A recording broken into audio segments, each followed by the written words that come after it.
Transport విషయంలో వస్తున్న సమస్యలను అధిగమించడానికి కోసం మేము ట్రాక్టర్ల వరకు జీపీఎస్ సదుపాయం అవసరం లేదని ఈరోజు ఒక నిర్ణయం తీసుకున్నాం.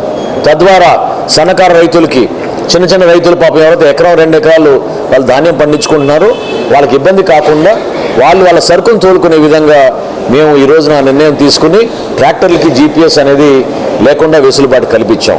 రెండోది, ఇది చాలా ముఖ్యమైనది, బ్యాంక్ గ్యారంటీల విషయంలో కూడా గతంలో 1:2 అనేది రాష్ట్ర వ్యాప్తంగా మేము ఇంప్లిమెంట్ చేసిన నిర్ణయం.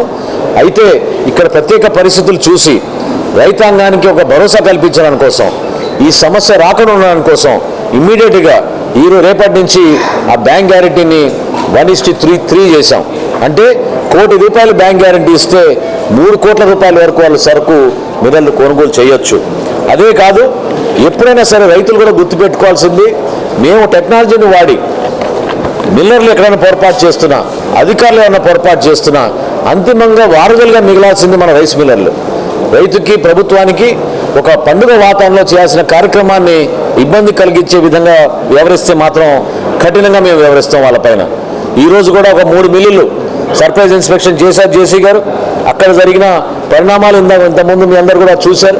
ఖచ్చితంగా మేము ఎవరైతే పొరపాట్లు చేయాలనుకుంటున్నారో, ఎవరైతే ప్రభుత్వానికి సమాచారం తెలియదు అనుకుంటున్నారో వాళ్ళు చాలా పొరపాటు చేస్తున్నారు.